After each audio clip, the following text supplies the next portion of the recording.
জাদু ঘুরে যাবে কোরআনের একটি আয়াত যদি 14 দিন আপনি আমল করতে পারেন। অনেক সময় আমাদেরকে ব্ল্যাক ম্যাজিক করে, জাদুটোনা করে, কুফরি কালাম করে বিভিন্ন ভাবে আমাদেরকে ক্ষতির ভিতরে ফেলতে চায়। এগুলো কিন্তু দূরের মানুষরা করে না, একেবারে কাছের মানুষ যারা আছে তারাই কিন্তু এই ধরনের বিপদে আমাদেরকে ফেলতে চায়। বিশেষ করে কি কি কারণে মানুষ ব্ল্যাক ম্যাজিক করে, জাদুটোনা করে, কুফরি কালাম করে, আপনি এগুলো কিভাবে বুঝবেন? যখন দেখবেন আপনি বারবার অসুস্থ হয়ে যাচ্ছেন, সংসারের ভিতরে শান্তি নেই, স্বামী স্ত্রীর ভিতরে বারবার ঝগড়া লেগে যাচ্ছে, আপনার ব্যবসায় কোনো উন্নতি হচ্ছে না, আপনার লাইফে কোনো ডেভেলপ করতে পারছেন না, সংসারের ভিতরে বাবা সন্তানকে দেখতে পারে না, সন্তান বাবাকে দেখতে পারে না, মাকে দেখতে পারে না, বিভিন্ন ভাবে সন্তানরা নেশার ভিতরে জড়িত হয়ে গিয়েছে, সংসারটা একেবারে এলোমেলো হয়ে গিয়েছে, এরকম যদি সংসারে দেখা যায় তাহলে মনে করবেন কেউ আপনাদেরকে ব্ল্যাক ম্যাজিক করতে চাচ্ছে। এখন আপনাকে কি আমলগুলো করতে হবে? যে আমল করলে যদি 14 দিন আমলটি করতে পারেন তাহলে অবশ্যই যে আপনাকে ব্ল্যাক ম্যাজিক করেছে তার কাছে সেটা ঘুরে যাবে, আপনাকে কোনো ক্ষতি করতে পারবে না, তার যে আপনাকে ব্ল্যাক ম্যাজিক করেছে তারই ক্ষতি হবে। কি কি কারণে আমাদের কিভাবে ব্ল্যাক ম্যাজিক করে? এক নম্বর হচ্ছে লোভের কারণে। লোভ, আপনার সম্পত্তির লোভ হতে পারে, অথবা আপনার বিভিন্ন সম্পদ, বিভিন্ন যেই সমস্যাগুলো আছে, আপনার জায়গা জমি থাকতে পারে, সেইখানে লোভের কারণে আপনাকে ক্ষতির ভিতরে ফেলতে পারে। দ্বিতীয় নম্বর হচ্ছে হিংসা, যাতে করে আপনি আপনার লাইফ ডেভেলপ করতে না পারেন, উন্নতি করতে না পারেন, এজন্য হিংসার কারণে করে। আর তৃতীয় নম্বর হচ্ছে দুশ্মনের কারণে করে।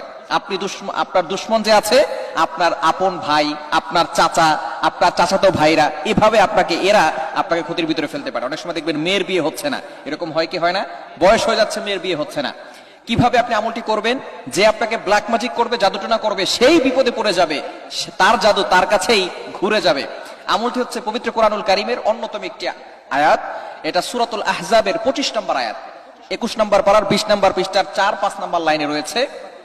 এই আয়াতের আমলটি কিভাবে করবেন? আপনি দৈনিক 2 বার করে আমলটি করবেন। ফজরের নামাজের পরে একবার করবেন, আসরের নামাজের পরে একবার করবেন। ইনশাআল্লাহ টানা 14 দিন যদি আপনি আমল করতে পারেন, দেখবেন আপনি অবশ্যই ভালো ফলাফল পাবেন।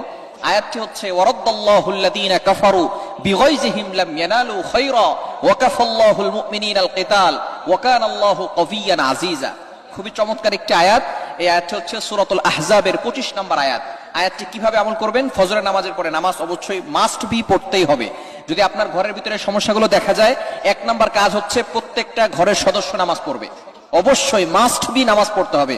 নামাজ না পড়লে এই আমল করে কোনো ফায়দা হবে না। নামাজ পড়তে হবে। ঘরের ভিতরে কোনো পুতুলের ছবি রাখা যাবে না, কোনো ছবি টানিয়ে রাখা যাবে না, কোনো মূর্তির ছবি রাখা যাবে না, বেশি বেশি করে হারাম কাজ করা যাবে না, টেলিভিশন বেশি দেখা যাবে না, এবং ঘরের ভিতরে কোরআন তেলাওয়াত বেশি বেশি করতে হবে। বিশেষ করে ফজরের নামাজের পরে সূরা ইয়াসিনের তেলাওয়াত, মাগরিবের নামাজের পরে সূরা বাকারার প্রথম কিছু অংশ 1 থেকে 30 আয়াত এবং সূরা ওয়াকিয়ার তেলাওয়াত গুলো যদি করতে পারে ভালো, যদি করতে না পারে রেকর্ডিং চালু করে রাখবে। আয়াতটি এভাবে আমল করবে ফজরের নামাজের পরে এবং আসরের নামাজের পরে।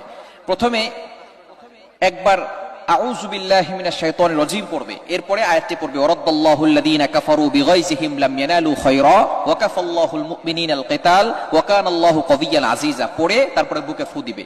এরপর আবার শুধু আউযু বিল্লাহি মিনাশ শাইতানির রাজিম পড়ে আয়াতটি পড়ে বুকে ফু দিবে। এভাবে 11 বার পড়বে।